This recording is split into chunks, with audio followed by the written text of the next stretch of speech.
$1 billion rocket ship, ভবিষ্যতের একটা প্রযুক্তি যা একদিন তোমাদের মঙ্গল গ্রহে নিয়ে যাবে একেবারে নতুন একটা বাড়িতে, আর তার সাথে $500 বিলিয়ন বায়োস্ফিয়ারে বসবাসের জন্য।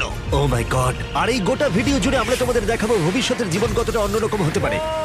তোমরা দেখতে পাবে কিভাবে আমরা বিলুপ্ত প্রজাতিগুলোকে পুনরুজ্জীবিত করতে যাচ্ছি।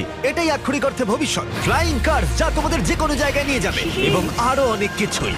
এটা দারুণ। শুরু করবো এই $1 আলো দিয়ে, যা প্রচুর পরিমাণে একত্রিত করলে মানব জীবনের ভবিষ্যৎই বদলে যেতে পারে, অথবা মঙ্গল গ্রহ। এই ভিডিওতে আমি তোমাদের দেখানোর জন্য এক্সাইটেড এই বিশ্বের সবচেয়ে ফিউচারিস্টিক টেকনোলজি। কিন্তু এরপরে আমরা যাব $10,000 টেকনোলজিতে, নিউরালিঙ্ক, যেখানে একটা কম্পিউটার চিপ সার্জিক্যালি ব্রেনের মধ্যে ইমপ্ল্যান্ট করা হবে, যাতে নোল্যান্ডের মতো বাকি সবাই বিশ্বের সাথে সংযোগ তৈরি করতে পারে। তাহলে তোমার ঘাড় থেকে বাকি অংশ প্যারালাইজড। হ্যাঁ, আর প্রায় 8 বছর ধরে আমি আমার জীবনের কিছু উদ্দেশ্য খোঁজার চেষ্টা করছিলাম। আর তারপরে তুমি পেলে নিউরালিঙ্ক। এর প্রভাব কি হলো? কম্পিউটারের মাধ্যমে যে যা পারে আমিও তাই করতে পারি। আরো সত্যি এটা পারে, শুধুমাত্র ওর ব্রেন ব্যবহার করে। তোমার চিন্তা ভাবনাই তাহলে এটাকে এগোচ্ছে। হ্যাঁ হ্যাঁ, একদম। আমি চাই তুমি তোমার ভাবনা দিয়ে একটা টেক্সট করো। ঠিক আছে। ওর হাতগুলো প্যারালাইজ, আর আমরা তোমাদের দেখাবো ওর হাতগুলো একেবারেই নড়ছে না। এদিকে নোল্যান্ডের ব্রেনে নিউরন ব্যবহার করে নিউরালিঙ্ক সেই সিগন্যালগুলোকে মুভমেন্টে রূপান্তর করতে পারে। ও ওর ভাবনা দিয়ে টাইপ করলো হাই।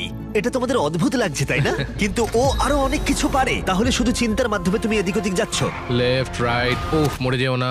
ও না, এই তো। ও আমাদেরকে গেমে হারিয়ে দিল শুধুমাত্র চিন্তা ভাবনার মাধ্যমে। আমি কখনো ভাবিনি যে এটা আমাকে এমন কিছু করতে দেবে। ফিউচার টেকনোলজি শুধুমাত্র আমাদের মাইন্ডকে সাহায্য করে তাই নয়, তার সাথে বডিকেও করে। যেমন হলো কাই, 12 বছরের একটা ছেলে যার একটা হাত নেই, যাকে রাস্তার ধারে ফেলে রাখা হয়েছিল। আর এই জিনিসটা আমরা এখন কাইকে দিতে চলেছি। এটা কঠিন। আর ও জানেও না ও একটা ফেক ডক্টরের চেম্বারে রয়েছে। আর সব থেকে অ্যাডভান্সড বায়োনিক আর্ম ওকে দেওয়া হবে। $25,000 একটা বায়োনিক আর্ম, যা ওকে একটা সুপার হিরো মুভমেন্ট দেবে। ওকে সারপ্রাইজ দেবো। হে কাই। হ্যালো। আচ্ছা, একটু তোমার ব্যাপারে আমাকে কিছু বলবে? আমার বয়স 12, আমাকে চায়না থেকে অ্যাডাপ্ট করা হয়েছে। কাই এটা জানেও না যে ওটা জিমি। তোমার মা আমাদেরকে বলেছে তোমরা আমাদের চ্যানেলের বড় ফ্যান। দাঁড়াও, কি বলছো? আর হ্যাঁ, তুমি এখন এই হাতটা পেতে চলেছো, কিন্তু আমার মনে হয় এটা যথেষ্ট নয়। তাই তোমার জন্য একটা উপহার আছে। কি বলছো? এটা হলো এই বিশ্বের সবচেয়ে ফিউচারিস্টিক বায়োনিক আর্ম। তোমার মা আমাদের বলেছে তুমি খেলতে ভালোবাসো, অ্যাক্টিভ থাকতে চাও, তুমি যা চাও সেটাই যেন তুমি করতে পারো, সেটাও খুব এটা সহজেই। সত্যি দারুণ। এই আর্মের স্পেশালিটি হলো এতে অনেক সেন্সর আছে। কিছু না টেনে তুমি এটাকে ব্যবহার করতে পারবে, কারণ এর সেন্সর তোমার নার্ভগুলোকে ফলো করবে। এটা দুর্দান্ত, তাই না? একদমই তাই। হাতটা মুঠো করো। ও, এটা একবার দেখো। এখানে একটা কাঠের টুকরো রয়েছে, এটাকে চেপে ধরো। এই তো, এটা দুর্দান্ত, তাই না? তুমি কি আমার সাথে হাত মেলাতে চাইবে? এটা দারুণ। খুব ভালো, এটা একবার দেখো। আর অবশ্যই তুমি যদি এই বিচ ফ্রেমিংটা না চাও, এটা তুমি খুলে দিতে পারো। না, তাহলে আমি এটা থাকবে না। রাখবো। এইটা আমার জীবনের সব থেকে ভালো দিন। সত্যি, মানে আমি তোমার অনেক ভিডিও দেখেছি, তুমি সবাইকে অনেক সাহায্য করো। ভাবিনি আমিও সাহায্য পাবো। ঠিক আছে, খুব ভালো। অবশ্যই এই বায়োনিক আর্ম জীবন বদলে দেবে, কিন্তু এটা কিছুই নয় এই $1.5 ফ্লাইং কারের তুলনায়। তোমার কি মনে হয় এটা আমাকে হারিয়ে দেবে? ও হ্যাঁ, যদি কোনোভাবে তুমি যেত আমি তোমাকে $1 বিলিয়ন দেবো। আমি জিতলে তুমি আমাকে $1 মিলিয়ন দেবে? হ্যাঁ একদম। ও, তাহলে রেস শুরু করে দাও। আমরা এবার রেস করে দেখবো কোনটা বেশি দ্রুত, একটা ফ্লাইং কার নাকি একটা নরমাল কার। চলো তাহলে রেস শুরু করা যাক। ঠিক আছে। ও, আমাদের পাশেই ও উড়ে আছে। যাচ্ছে। কি? ও কি সমুদ্র পেরিয়ে যাবে এবার? হ্যাঁ, ও রাস্তার কোনো দরকার নেই। এটা চিটিং। যেহেতু এটা একটা ট্রু টেস্ট, সমস্ত ট্রাফিক আমাদের মানতে হবে। দেখো, স্টপ সাইনে আমাদের থামতে হবে। এবার আমরা যাব, কিন্তু এর পরিবর্তে ফ্লাইং কার সোজা বেরিয়ে যাবে। এটার কারণেই এর সম্পর্কে মানুষ ভবিষ্যতে ভাবছে ফ্লাইং কার সব সময় এগিয়ে থাকবে। দাঁড়াও, আমি ওকে দেখতে ও, পাচ্ছি। ওকে দেখো। দেখো, অর্ধেকটা চলে গেল। কি আমরা করে? সবাই শুরু করেছি মাত্র আমাদের এখন। তাড়াতাড়ি যেতে হবে। ভাবতে পারছো প্রতিদিন তোমরা কতটা সময় বাঁচাতে পারবে যদি তোমরা এইভাবে কাজ করতে পারো? কারণ তুমি গাড়ি চালানোর বদলে সোজা গাড়ি নিয়ে উড়ে আমি যাবে। 1 বছরে 1000 ঘন্টা বাঁচাবো। হয়তো 1 বছরও নয়। আমি হিসেব করে বলিনি। এই $1.5 ফ্লাইং কারের কোনো তুলনাই চলে না এই $1 বিলিয়ন রকেট শিপের সাথে, যেটা আমরা পরে দেখব। এটা তো সবে শুরু। এটা কি তাড়াতাড়ি এখানে চলে এলো? এদিকে এসো। ও ও গড, আমি ভুলে গেছিলাম আমরা পিছিয়ে আছি। জিমি এখন অনেকটাই পিছিয়ে রয়েছে। জিমি, আমার মনে হয় তোমার $1 মিলিয়ন গেল। হ্যাঁ, সৌভাগ্যবশত আমি বলিনি ও জিতলে আমি $1 মিলিয়ন দেব, বদলে ও বলেছে আমাকে $1 মিলিয়ন দেবে। আমাকে দেখতে হবে আমি যেন কাউকে ধাক্কা না মারি। আরে, ও তো চলে এসেছে। তুমি কতক্ষণ আগে এসেছো? 10 মিনিট। তুমি এখানে 10 মিনিট আগে এসেছো? ও মাই গড, এটার সম্পর্কে আমি জানি না, কিন্তু একদিন অবশ্যই এটা আমি চালাবো। আর যদি তুমি ভবিষ্যতের দিকে না তাকাও, তাহলে একবার এই জেট প্যাকটা ব্যবহার করে দেখতে পারো। এবার যার মূল্য হলো $500 মিলিয়ন। এই জেট প্যাকটা ঘন্টায় 80 মাইল গতিতে উঠতে পারে এবং 3 মাইলের রেঞ্জের সাথে সব থেকে দ্রুত কাজে পৌঁছতে হলে এটাই দরকার। কাজ করে ভালো লাগছে। তুমি পেরেছো জেনে ভালো লাগলো। ভবিষ্যতের পরিবহন শুধুমাত্র আকাশেই নয়, এটা মাটিতেও হতে চলেছে। আর $1 মিলিয়ন বদলে আমরা পেয়েছি বিশ্বের দ্রুততম গাড়ি, আর আমি এখন এটাকে ড্রাইভ করব। আর এটা শুধুমাত্র বিশ্বের দ্রুততম গাড়ি নয়, ও ও ও মাই গড, এটা কত তাড়াতাড়ি গতি বাড়ায়! এতে এত বেশি সাকশন আছে যেটা উল্টো দিকেও চলতে পারে। ও ঠিক আছে, ও মাই গড, জিমি এখন উল্টে যাচ্ছে, দেখো একবার ওকে। এটা সত্যি ভয়ানক, কিন্তু এটা নর্মাল গাড়িতে থাকার থেকে বেশি ভয়ানক নয়। এটা পাগলামো। ও এখন গ্র্যাভিটির বিরুদ্ধে যাচ্ছে। ও এবার মনে হচ্ছে আস্তে আস্তে আমার মাথায় এবার রক্ত উঠে যাবে। এতে দুটো ভ্যাকিউম ফ্যানস আছে যেগুলো এতটাই শক্তিশালী যে তুমি উল্টো হয়েও গাড়ি চালাতে পারবে।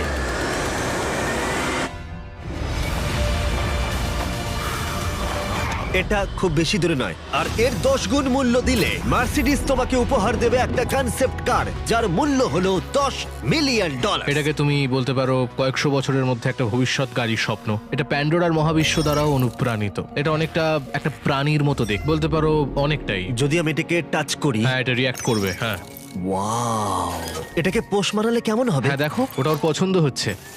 এটাকে ঠিক আছে, আমি কি এটাকে একটু ঘুরিয়ে আনতে পারি? হ্যাঁ, চলো একটু মজা করা যাক। কিছুই না, শুধু এটাকে প্রেস করলে সামনের দিকে এগিয়ে যাবে।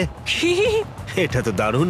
আর এটাকে টানলে স্টপ হয়ে যাবে। আর সব থেকে বড় টুইস্ট হলো সাইডওয়েজেও তুমি ড্রাইভ করতে পারো। ও মাই গড। এই চেয়ারগুলো তোমার হার্টবিট মাপবে আর সমস্ত ভাইটালসও, আর অটোমেটিক্যালি অ্যাডজাস্ট করবে, আর অটোমেটিক্যালি তোমার টেম্পারেচারও চেঞ্জ করে দেবে। একটু দেখো এটা। আমি বলতে চাইছি আমিও এটা চালাতে পারবো। হ্যাঁ, তুমি করতেই পারো, কিন্তু এটার দাম কিন্তু $10 মিলিয়ন, মাথায় ও রেখো। তাই? হ্যাঁ, একদমই। আমি হ্যাঁ। এটা এখন বাহাত দিয়ে চালাচ্ছি। আচ্ছা, ও মাই গড, এটা খুবই অদ্ভুত। অদ্ভুত বলতে গেলে ওখানে ড্রোনটা দেখতে পাচ্ছ? হ্যাঁ, দেখেছি। এটাকে বলে উইং। এটা হলো লিটারালি ফিউচার অফ ডেলিভারি। এবার এটা দেখো, এটা অসাধারণ, সত্যি খুব অদ্ভুত লাগছে আমার। খুবই সুবিধাজনক। কয়েক মিনিটে তোমার প্যাকেজ ডেলিভারি করে দেবে। আর এটা টেস্ট করতে হলে, যখন আমরা আমাদের উইল্ডারনেস চ্যালেঞ্জ ভিডিও শুট করছিলাম, আমি কন্টেস্টেন্টদের জন্য উইং অ্যাপ থেকে জিনিসপত্র অর্ডার করছিলাম, আর ওরা নর্মাল ডেলিভারি করার বদলে উইং এর ডেলিভারি ছিল স্পেশাল। এই উইল্ডারনেস ভিডিওর জন্য যে কোনো ডেলিভারি সার্ভিসের থেকে অনেকটাই দ্রুত। যেখানে নর্মালি 1 ঘন্টা সময় লেগে যায়, এটা ডেলিভারি হলো 2 মিনিটের মধ্যে এই ঘন জঙ্গলেতে। চলো, খুলে গেল, তোমার ডেলিভারি হয়ে যাবে কয়েক মিনিটের মধ্যেই। আর উইং তোমাদের সেবায় সব সময় প্রস্তুত। এটা আবার কি উড়ন্ত প্যাকেজ? আর এটা শুধুমাত্র ফিউচার নয়, উইং ইতিমধ্যেই 7.5 লাখ প্যাকেজ মানুষের কাছে পৌঁছে দিয়েছে। Thanks Jimmy. wing.com/MrBeast এ যাও আরো কিছু জানতে। কিন্তু এখন আমরা যাব $200 মিলিয়ন টেকনোলজির দিকে, যেটা আমাদের উপহার দিয়েছে এই খাবার, যেটা লিটারালি উৎপাদন করে চলেছে কয়েক লক্ষ কেজি চিকেন একটাও মুরগি না মেরে, যেটা সত্যি অসাধারণ। কারণ প্রতিদিন প্রায় 220 মিলিয়ন মুরগি হত্যা করা হয় গোটা বিশ্বে মানুষের চাহিদা পূরণের জন্য। আর আপসাইড ফুডস রিসার্চ করে 200 মিলিয়নেরও বেশি খরচা করে এই টেকনোলজিটা বানিয়েছে, ডেভেলপমেন্ট করতে। তোমায় দেখাই কি করে করা হয়। হ্যাঁ, আমাকে বলো, আমি কিছুই বুঝতে পারছি না। যখন আমরা 2018 সালে একটা মুরগির ডিম থেকে কোষ বার করেছিলাম, তারপর ডিমের ছোট্ট একটা অংশ ভেঙেছিলাম, সেখান থেকে কোষ নিয়ে -80 ডিগ্রিতে জমিয়েছিলাম। ওয়াও! আর তুমি এই কোষগুলো ব্যবহার করে লক্ষ লক্ষ কেজি মুরগির মাংস তৈরি করছো। স্টেপ 2 হলো আমরা সেই কোষগুলোকে আস্তে আস্তে ও গলাবো। মাই গড! আর কোষগুলো মাল্টিপ্লাই করা হচ্ছে, আর কোষগুলো ক্রমশ বাড়ছে। যথেষ্ট গলানোর পরে আমরা স্টেপ 3 তে চলে যাব। এতে আছে প্রোটিন, ফ্যাট, সুগার। আমি চিকেন সেলকে খাওয়াচ্ছি তাহলে, যাতে চিকেন মিটগুলো বেড়ে যায়। ঠিক বললাম তো? হ্যাঁ, একদম ঠিক। আর একবার মুরগির খাবার পাত্রে ঢুকে গেলে সেগুলোই পাইপের মধ্য দিয়ে কারখানায় চলে যায়, আর গোটা পদ্ধতি এভাবেই সম্পূর্ণ হয়। যেমন এটা দেখছো, চিকেনের কোষগুলো এখানে ক্রমাগত ভাসছে। ও মাই গড! এখানে তো অনেক মুরগি রয়েছে। তাহলে প্রতি 2 সেকেন্ডে একটা মুরগির সমান মুরগির মাংস উৎপাদিত হয়। হ্যাঁ, প্রত্যেক সেকেন্ডে। আর মুরগির জীবন বাঁচানোই আপসাইড ফুডসের একমাত্র লক্ষ্য নয়। এই মুরগিগুলো রোগে আক্রান্ত হয় না, তাই তোমাকে রোগ নিয়ে কোনো চিন্তা করতে হবে না, বা কোনো অসুস্থ চিকেনও তোমাকে খেতে হবে না। এটা একদিকে সত্যিই ভালো। চলো একবার ট্রাই করা যাক। প্লিজ, আমি এটা ট্রাই করতে চাই, টেস্ট করে দেখবো। এবার তাহলে আমরা এই মিটটাকে টেস্ট করে দেখবো। ভেতরে এসো আমার পরিচিত অন্যতম সেরা শেফ নিক ডিজিওভানি, আর ও আমাদের জন্য দুটো চিকেন স্যান্ডউইচ তৈরি করবে। এর মধ্যে একটা স্যান্ডউইচে মুরগি হত্যা করে চিকেন দেওয়া হয়েছে, অন্যটায় কোনো মুরগি হত্যা করা হয়নি, বরং ল্যাবে তৈরি হয়েছে। তোমার মনে হয় কোনটা বেশি ভালো হবে? আমার মনে হয় যদি ঠিকভাবে আমি এটা রান্না করে তুমি ধরতেও ঠিক পারবে না। আছে, এটা ভালো টেস্ট হবে। ও আমাদের প্রথমে এক রকমের স্যান্ডউইচ দেবে, আমরা দুজনেই এটা ট্রাই করে দেখবো। এটা হলো আসলটা, যেটা তারিকার আমি কেউ জানি না। চিয়ার্স। চিয়ার্স, চলো খাওয়া যাক। হ্যাঁ, চিকেন। চিকেন। এবার আমরা এটা ট্রাই করব। এটা তাহলে কি আমরা জানি না। চিয়ার্স। আমি সত্যি পার্থক্য বুঝতে পারছি না। এটা তো পুরো একই রকম খেতে, মানে দুটোতেই চিকেন আছে। যাই হোক না কেন, দুটো টেস্টই অসাধারণ। এটা ল্যাবে তৈরি হয়েছে। তুমি ভুল বললে, কি বলছো? আচ্ছা। ওটাই আসলে চাষ করা হয়েছে। সত্যি পার্থক্য বোঝা যাচ্ছে না, একদমই নয়। আর সত্যি অদূর ভবিষ্যতে এই টেকনোলজি কোটি কোটি মুরগি আর অন্য প্রাণীর জীবন বাঁচাতে পারে, যেটা আমাদেরকে কলজালে নিয়ে এসেছে। $400 মিলিয়ন ফিউচার টেক, যেটা ভয়ঙ্কর নেকড়েকে ফিরিয়ে এনেছে। ফিরিয়ে আনার চেষ্টা চলছে উলি ম্যামথ আর ডোডো পাখিকেও। এ হলো ফাউন্ডার, আর এ বিলুপ্ত হয়ে যাওয়া প্রাণীকে আবার বর্তমানে ফিরিয়ে আনবার চেষ্টা করে তুমি যাচ্ছে। এখন আমাদের একজন সায়েন্টিস্ট, আর তুমি পুরো প্রসেসটা দেখতে পাবে। বিলুপ্ত প্রজাতি ফিরিয়ে আনার জন্য তুমি এবার আমাদের সাহায্য করবে। জানি না পারবো কিনা, কিন্তু চলো করা যাক। প্রায় হাজার হাজার বছর আগে এই বিশ্বে ম্যামথরা রাজত্ব করত, আর তুষার যুগের পরে ওরা বিলুপ্ত হয়ে যায়, তাদের ফসিল আর দাঁতের মধ্যে ডিএনএ অবশিষ্ট রেখে। এটা একটা সত্যিকারের দাঁত। এটা আলাস্কা থেকে 43,000 বছরের পুরনো। এটা বিশ্বের অন্যতম সেরা জিনিস হতে চলেছে। এটা সত্যিই তাই। আর আচ্ছা। এটার মাধ্যমে আমরা ম্যামথকে ফিরিয়ে আনবো। কত দশক পরে তুমি এরকম ম্যামথ তৈরি করতে পারবে? আমরা এই দশকেই ম্যামথ তৈরি করে ফেলবো। ও মাই গড! আর আমি সরাসরি সাহায্য করছি একটা বিশাল ডিএম এর নমুনা সংগ্রহ করতে। আরে বাহ, ও, ঠিক আছে। পারফেক্ট, তুমি পেরেছো। এটা হলো 43,000 বছরের পুরনো একটা দাঁতের টুকরো, আর এটা একটা বিলুপ্ত প্রাণীকে জীবিত করবার প্রথম ধাপ মাত্র। এরপরে আমরা ডিএনএ ক্লোন করব। লেজারের মাধ্যমে প্রথমে ছিদ্র হবে, তারপর ট্রান্সফার এবং ক্লোনিং। এটাই প্রসেস। দাঁড়াও দাঁড়াও, আমি কোডটা ট্রাই করি। ঠিক আছে, 1 2 3 4। ও মাই গড, কেউ ভেতরে ঢুকতে চাইলে আমাকে জানিও। এটা কিন্তু 1 2 3 4 নয়। ওই অরেঞ্জ প্যাডেলটা একবার পা রাখো। ঠিক আছে। এখন তোমার ডান হাত দিয়ে তুমি সেই ছোট্ট পিপেটটা নাড়াবে হ্যাঁ। এবং লেজার দিয়ে কাটা গর্তটা দিয়ে যাবে। তুমি ঠিকঠাক পৌঁছে গেছো। ঠিক আছে। নির্ভুল অস্ত্রোপচার। তুমি পারবে। হ্যাঁ, হ্যাঁ, আরো আর তুমি পেরেছো। ঠিক আছে। হ্যাঁ, এই তো। হ্যাঁ, তুমি সফলভাবে ডিএনএ বের করে ফেলেছো। দাঁড়াও, এটা আমি অন্যটাতে রাখতে চাই। ও কি এটা করতে হ্যাঁ, ও পারবে? নিশ্চয়ই পারে। ও, মানে আচ্ছা। ওটাই তো ক্লোনিং এর আমি প্রসেস। একজন ক্লোনার। তো এখন আমি বুঝেছি, চিন্তা করো না। তাহলে তুমি এটা এখানে ঢেলে দাও। হ্যাঁ, তুমি ও, ও, পারবে। ও, ও, একটু বেশি। ও ও ও না না না ও না। এটা কিন্তু যেটা হওয়ার কথা ছিল তার বিপরীত হলো। ক্লোনিং করতে আর একটু প্র্যাকটিস দরকার আমার। হ্যাঁ। কিন্তু একটা ম্যামথকে ফিরিয়ে আনবার আগে প্রথমে এর ডিএনএ একটা ইঁদুরের ডিএনএ এর সাথে মিশিয়ে আমরা একটা উলি মাউস তৈরি করব। আর মাত্র কয়েক বছরের মধ্যে কোলোজাল এই টেকনোলজি ইউজ করবে আবার বিলুপ্ত ম্যামথকে আসল জীবনে ফিরিয়ে আনার জন্য। ঠিক আছে, এবার আসল প্রশ্ন, এটাকে আমি টাচ করতে পারি? হ্যাঁ, আমাদের টিমকে বাদ দিয়ে তুমিই হচ্ছে প্রথম ব্যক্তি যে ইঁদুরটাকে টাচ করবে। এটা তুমি করতেই পারো। আমার যদিও ইঁদুরটাকে পছন্দ নয়। এবার সত্যি আমি এমন একটা প্রাণীকে টাচ করতে চলেছি যেটা সাম্প্রতিক ইতিহাসে কখনো ছিলই না। এ হলো ডেল। ডেল খুব সফট। তাহলে ম্যামথের ডিএনএ পাওয়া যাচ্ছে, কেউ কি কিনবে? আমি না, না, বেচতে না, চাই। কেউ ওর হাত ধুয়ে দাও, না, please। কলোজাল $400 মিলিয়ন খরচা করেছে শুধুমাত্র প্রাণীদের ফিরিয়ে আনার জন্য নয়, বরং তাদের বিলুপ্তির হাত থেকে বাঁচাবার জন্যও। আমাদের আচ্ছা, এই বায়োভল্টেই ইতিমধ্যে 1000-এরও বেশি প্রজাতি রয়েছে। এখানে প্রায় 1000-এরও বেশি প্রজাতি রয়েছে যারা বিলুপ্তির বিপদের মুখে রয়েছে, আর তুমি তাদের ডিএনএ সংগ্রহ করে রাখছো যদি কখনো একদম। প্রয়োজন পড়ে তার জন্য। বেন আমাকে কিছু স্যাম্পল লেভেল করতে দিয়েছে যেগুলো সংরক্ষণ করা হবে প্রায় 1000 বছর ধরে।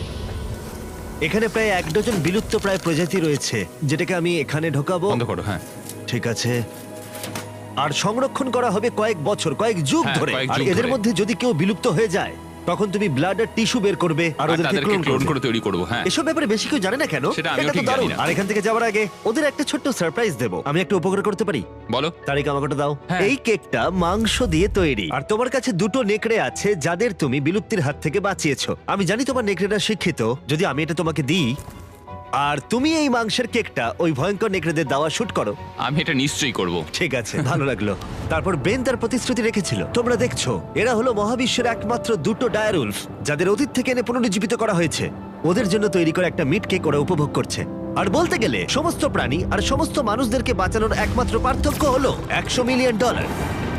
এরপরে আসছে $1 বিলিয়ন বায়োস্ফিয়ার, যেটা অন্য গ্রহে মানুষের জীবন কেমন হবে সেই সম্পর্কে ব্লুপ্রিন্ট বলা যায়। ছেলেরা, চলো মঙ্গল গ্রহে একদিন বাস করে দেখা যাক। তাহলে করা যাক। যেহেতু এই বায়োস্ফিয়ার মঙ্গলে আমাদের ভবিষ্যতের বাসস্থান হতে পারে, তাই ওখানে টিকে থাকতে হলে দরকার এর নিজস্ব অক্সিজেন, জল আর স্বনির্ভর খাদ্যের উৎস।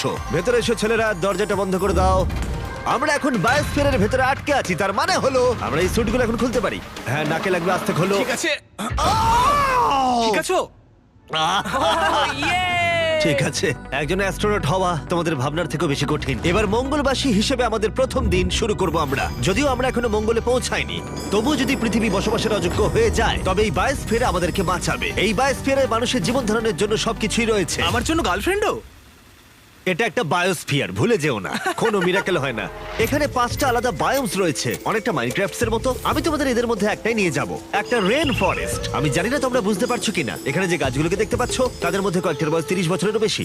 এটা তারেকের থেকেও বয়স্ক। না, এটা আসলে তা নয়। তার মানে সমবয়সী। এবার আমরা এখানটা একটু ঘুরে দেখবো, আর রেন ফরেস্টে তার সাথে বৃষ্টিও হবে। এখানে বৃষ্টি পড়ছে। আমি ওদেরকে বলেছিলাম বায়োস্ফিয়ারের একমাত্র বাদিকেই যেন বৃষ্টি হয়, সেই জন্য আমি শুকনো আছি আর তোমরা ভিজে গেছো। তোমার কি ঠান্ডা লাগছে? হ্যাঁ, জমে যাচ্ছি। এদিকে এসো, এখানে বৃষ্টি হচ্ছে না। এখানে সত্যি সত্যি বৃষ্টি হচ্ছে তোমরা না। কি কখনো ক্রিসমাসে স্নো গ্লোবস কিনেছো? হ্যাঁ। এটাই হলো এই বায়োস্ফিয়ার। এটা হলো তোমার নিজস্ব মিনি আর্থ, যাতে তুমি সৌরজগতের যে কোনো গ্রহেই থাকতে পারো, বাস্তব জগতের মতোই। এখানে শুধু রেন ফরেস্টই নেই, এবার আমরা যাব সাভানাতে। এই সাভানাতে খাদ্য উৎপাদনের জন্য রয়েছে আদর্শ জলবায়ু, আর ঠিক এই কারণেই এটা 5টার মধ্যে সবথেকে বেশি গুরুত্বপূর্ণ। এগুলো হলো ঘোস্ট পেপারস, যা তোমরা দেখছো। নোলান, তুমি ট্রাই করে দেখবে? নিশ্চয়ই। ও আমার খুব ঝাল লেগেছে, আমার জল চাই, জল দাও এটা কেউ একটা আমাকে। Ghost paper. নোলান, মঙ্গলে এত জল পাওয়া যাবে না, নষ্ট করো না। দুধ এখানে সাহায্য করে। আমাদের ফেস্টিভ্যালস ক্যারামেল চকলেট বার খেয়েছো? মজা না করে এটা আমাকে দাও। আর অনেকটা নোলানের মুখের অবস্থার মতোই আমরা এখন আছি ডেজার্ট বায়োমে। ডু নট এন্টার সাইনটা ইগনোর করো। বাতাসটা অনুভব করছো? দাঁড়াও, আমরা ভেতরে আছি। বাতাস এমন ভাবে বইছে যাতে গাছগুলো শক্তি পেয়ে দাঁড়িয়ে থাকতে পারে, এবং তার সাথে এটা এই বায়োস্ফিয়ার থেকে বেরিয়ে আসা অসংখ্য আবিষ্কারের মধ্যে একটা। এটা একটা দারুণ রিসার্চ। ঠিক আছে, তাহলে এবার এখানে রয়েছে সোয়ার্ম প্ল্যান্ট, আর এটার মজার বিষয় হলো একটা ডাল ধরো। এটা কি? এটা পুরো পটেটো চিপসের মতো খেতে। এটা দারুণ মুচমুচে, তাই না? নোনতা। হ্যাঁ, মঙ্গলে যদি একঘেয়ে খাবার খেয়ে বিরক্ত লাগে, তাহলে এটা খাবারে দিলে স্বাদ বদলে যাবে। কি, এটা দুর্দান্ত। আর এটা হলো আমাদের ফাইনাল বায়োম, সমুদ্র। ওয়াও, এটা দেখো, ওয়াও, এটা একটা বিচ। সত্যি একটা বিচ রয়েছে এই বায়োমের ভেতরে। বাকি জীবনটা কাটানোর জন্য সব জিনিসই এখানে রয়েছে, প্রায় সবই। চলো মঙ্গল গ্রহের ডিনার করা যাক। ঘোস্ট পেপার বাদে আরো ঘোষ পেপারের সাথে চলো এটা করি। এটা একটা সুন্দর গার্ডেন, যেটা 2.5 একর কৃষি জমির সমান পরিমাণ খাদ্য উৎপাদন করতে পারে। মাত্র 20 বছর আগে যদি কেউ এই গার্ডেনটাকে একটা ব্যবসায় পরিণত করতে চাইতো, সেটা প্রায় অসম্ভব ছিল। কিন্তু শপিফাইকে ধন্যবাদ, তোমার বিজনেসকে সফল করে তুলতে এর জুড়ি মেরা ভার। যেমন ভাবে এই ভিডিওতে টেকনোলজি পৃথিবী বদলে দিচ্ছে, শপিফাই বিজনেসের জগৎকেও বদলে দিচ্ছে। আগের থেকে অনেক সহজ করে তুলছে। প্রত্যেক 26 সেকেন্ড অন্তর শপিফাইতে একটা সেল চলে। কার্ল, তোমার কি লেবু চাই? হ্যাঁ, নিশ্চয়ই। শপিফাই নতুন টুল সাইট কি মূলত তোমাদের ব্যবসার জন্য একজন এআই সহ কো-ফাউন্ডার এবং একটা ওয়েবসাইট, মার্কেটিং প্ল্যান সেট করা আর সময় বাঁচাতে রুটিন মেনটেন করা। এটা সত্যিই দারুণ। আবার ঘোষ পেপার? না। এটা ছোট, না, বাস্কেটে না। আছে। আর যেহেতু আমরা লেবু আর ঘোষ পেপারের উপর নির্ভর করতে পারি না, মার্সে আর একটা জিনিস আছে, কাল্টিভেটেড চিকেন, আপসাইড ফুডস এর পক্ষ থেকে। এই চিকেন কোনো মুরগিকে হত্যা করে না। এই বায়োস্ফিয়ারে তোমরা যা যা দেখছো এই ভিডিওতে, হয়তো কারোর কাছে এই আইডিয়াটা ছিল। শপিফাইকে ধন্যবাদ, তোমরাও এভাবে নিজের ভবিষ্যৎ গড়ে তুলতে পারো। তোমার মাথায় যা যা আইডিয়া রয়েছে তা বাস্তবে নিয়ে আসতে পারো। এই কিউআর কোডটা স্ক্যান করে অথবা shopify.com/mrbeast গিয়ে তোমার স্বপ্নের বিজনেসকে সফল করে তুলতে পারো। তোমরা ঘুমোতে যাওয়ার আগে আজকে এটা করে নিতে পারো। এটা খুবই অদ্ভুত যে এগুলো সবই ভবিষ্যতের টেকনোলজি, কিন্তু খুব বেশি দূরে নেই। যেমন যদি কোনো মহিলা নোলানের সাথে কথা বলে আর তার যদি একটা বাচ্চা থাকে, তাহলে সেই বাচ্চাটা ভবিষ্যতে একদিন মঙ্গলে বড় হতেই পারে। এই ভিডিওটা কিন্তু অনেকটা রিচ পাবে। আচ্ছা, বাচ্চার অংশটা বাদ দিয়ে দেবো। তোমরা এখানে যা যা দেখছো সেগুলো মঙ্গলে ম্যাজিক্যালি টেলিপোর্ট হয় না, সেগুলো ওখানে রকেটে করে পাঠাতে হবে। আর এখনো পর্যন্ত সেই রকেট শিপটা হলো স্টারশিপ, $1 বিলিয়ন ফিউচারিস্টিক টেক, যা সম্ভব হয়েছে স্পেস এক্স এর দ্বারা, যারা আমাদের এখানে ইনভাইট করেছে মার্সে অনেক স্টারশিপ লঞ্চ করতে দেখতে, মানব জাতিকে অন্য গ্রহের বাসিন্দা করে তুলতে। স্টারশিপ এখানে তৈরি করছে বিশ্বের অন্যতম বৃহৎ বিল্ডিং। ওদের এত বড় বিল্ডিং কেন প্রয়োজন পড়ে? সাধারণত র মেটেরিয়াল এক প্রান্তে আসে আর রকেট শিপ তৈরি হয় অন্য প্রান্তে। ওটার মতো?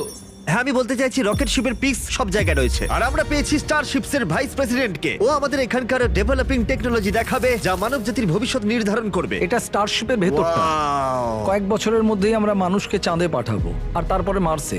মঙ্গলে যাওয়ার টিকিট কিনতে পারি আমরা? এ বিষয়ে আমরা পরে কথা বলবো। দেখা যাক। আর তুমি কি একেবারেই হাজার হাজার স্টারশিপ পাঠাতে চাও? হাজার হাজার স্টারশিপ। প্রত্যেক স্টারশিপে 100 জন থাকতে পারবে? হ্যাঁ। ও মাই গড ভাই, ফিউচার সত্যিই দারুণ। আমি সত্যিই এক্সাইটেড। যখন আমাকে চারিদিকটা দেখানো হচ্ছিল মানবজাতির তৈরি সবচেয়ে সুন্দর জিনিসটা কি, তখন আমি কিছু কঠিন প্রশ্ন জিজ্ঞাসা করলাম। স্টারশিপ কি কখনো মহাকাশে আনআইডেন্টিফাইড অবজেক্টের মুখোমুখি হয়েছে?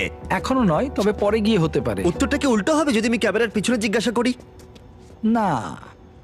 ঠিক আছে, চলো যাওয়া যাক। অদ্ভুত লাগছে এখানে সবাই কতটা নরমাল। যেমন সবাই এখানে পরিশ্রম করছে, কিন্তু ওরা রকেট তৈরি করতে পুরোপুরি অভ্যস্ত হয়ে গেছে। এটা দারুণ, সত্যিই দারুণ। তোমরা কি বুঝতে পারছো তোমরা রকেট শিপ তৈরি করছো? হ্যাঁ এটা দুর্দান্ত, তাই না? একদম আমি অবাক হতাম যদি ওরা না বুঝতে পারতো। আর এই দুজন যে রকেটগুলো তৈরি করছে সেগুলো পুরোপুরি রিইউজেবল স্টারশিপস, আর যখন সেগুলো পৃথিবীর আবহাওয়ায় ফিরে আসবে সেগুলো লাভার থেকেও বেশি তাপমাত্রা সহ্য করতে পারবে। তাই স্পেসএক্স টিম তৈরি করেছে একটা কাস্টম হিটশিল্ড সিস্টেম। হিটশিল্ডের ব্যাপারে তখন আমরা কথা বলছিলাম, আর এখানে তোমার জন্য একটা রেখেছি আমি। তোমার কি মনে হয়? তাহলে এটা হলো হিটশিল্ড টাইল। এটা আসল heat shield tile। এটা তো খুবই হালকা, একটু ধরে হ্যাঁ, দেখো। এরকম প্রায় দারুণ। 18,000 আছে। এটা কত গরম হতে পারে? এত গরম হতে পারে যে ব্লো টর্চ এর মধ্যে দিয়ে যেতে পারবে না। যদি আমার হাতটা এখানে রাখি আর এটা এখানে রাখি আর তুমি একটা মশাল জ্বালাও, হ্যাঁ আমি জ্বালাবো। সত্যি তোমার বিশ্বাস আছে? হ্যাঁ বিশ্বাস আছে। টেস্ট করা যাক, কেউ একজন মশাল জ্বালাও। আমি ওয়েভারে সাইন করেছিলাম। না ওয়েভারের প্রয়োজন নেই। হ্যাঁ অবশ্যই, ব্লো টর্চটা দেখতে স্টারশিপের মতোই। এই কোম্পানিটি সত্যি খুবই ভালো, যাতে তোমরা দেখতে পাও রেফারেন্সের জন্য। একবার দেখো এটা। কাল তোমার উচিত। হ্যাঁ নিশ্চয়ই। আমি ধরে রাখবো। দাঁড়া দাঁড়া, না আমার হাত পুড়িও না। হ্যাঁ একদম। ওয়াও, দেখো এটা অরেঞ্জ হয়ে যাচ্ছে। এটা এখন প্রায় 2000 ডিগ্রি আর আমি কিছুই অনুভব করছি না। বিজ্ঞান অসাধারণ। এটা আমি ধরলে কি হবে এখন? তোমার হাত এতে পুড়বে না, কিন্তু এতে ও যেন বলছি কি বোকা। স্পেসএক্স একসাথে কয়েকশো স্টারশিপস তৈরি করছে। তোমরা এমন ভাবে রকেট বানাচ্ছ যেন গাড়ি তৈরি করছো। একদমই পুরো গাড়ির মতো রকেট তৈরি করা হয় এখানে। তারপর আমাকে অনুমতি দেওয়া হলো কিছু করার জন্য, যেটা সাধারণ নাগরিকদের জন্য নিষিদ্ধ। এটা সমান, তাই এখানে সব টাইলস গুলো লাগানো হয়েছে। আমি কি একটা দেখতে পারি? জিজ্ঞেস করি, দাঁড়াও। আমরা চাই না রকেটটা উড়ে যাক। হ্যাঁ অবশ্যই। আমরা এখানে নতুন কাউকে দিয়ে ফ্লাইট হার্ডওয়্যার ইনস্টল করাতে চাইছি না আর কি। এখানে আছে হচ্ছে হিট শিল্ড টাইল। আমরা ঠিক আছে। এটাকে ওর উপরে রাখলাম, পাশগুলোকে ভাঁজ করে নিয়ে এটা উপরে রাখবো। হ্যাঁ। মানে চাইলে তুমিও করতে পারো, ও তাই নাকি? কিন্তু এটা একবারই করতে পারবে, ও। বারবার করা যাবে না। তাই ও। তুমি যদি ভুল করো তাহলে এটা পুরোপুরি নষ্ট হয়ে যাবে। সত্যি? হ্যাঁ, চাপ নিও না। এটা একটু বেশি চাপের চলো মনে তাহলে হচ্ছে। করা যাক। আমি তাহলে রকেট ইঞ্জিনিয়ার। তুমি যদি ঠিক করে বসাও তাহলে এটা স্পেসে হ্যাঁ। উড়ে যাবে, আর না পারলে তোমাকে এটা খুলে খুব ফেলতে হবে। খারাপ। হ্যাঁ, এটা অবশ্যই না, ভুল ভুল হলো। করছো তুমি। হয়তো এর রকেট সায়েন্সের প্রয়োজন। এবার তুমি এটা ঠেলতে পারো। শুধু একটু নামাবো। এই তো হয়েছে। এই তো। ঠিক আছে, তুমি পেরেছো। এবার আমি টাইলে সাইন করছি। MB mister beast. কিন্তু কোনো কারণে যদি এই টাইলটা রকেটটাকে ধ্বংস করে দেয়, তোমরা যা যা দেখছো সবটাই এআই, কোনোটাই আসল নয়। আসল প্রমাণ করতেই পারবে না। আমি সাক্ষী রয়েছি। তুমিও তাহলে এআই। আর যদি এটা বিস্ফোরিত হয়, এই $1 বিলিয়ন রকেট কারখানা যতই বিশাল হোক না কেন, এটা স্টারশিপের ফাইনাল স্টেপের তুলনায় অনেকটাই ছোট। ঠিক এরকম স্টারশিপ বড় হয়। যা যা দেখানো হয়েছে সবকিছু মিলে যখন এটা তৈরি হয়ে যায়, ক্যামেরা ঠিক মতো পুরো জিনিসটাকে ধরে উঠতে পারছে না। এই জিনিসটা আসলে বিশাল। খুব সম্ভাবনা আছে তুমি একদিন রকেটে করে উড়ে যাবে অন্য কোনো একটা গ্রহতে।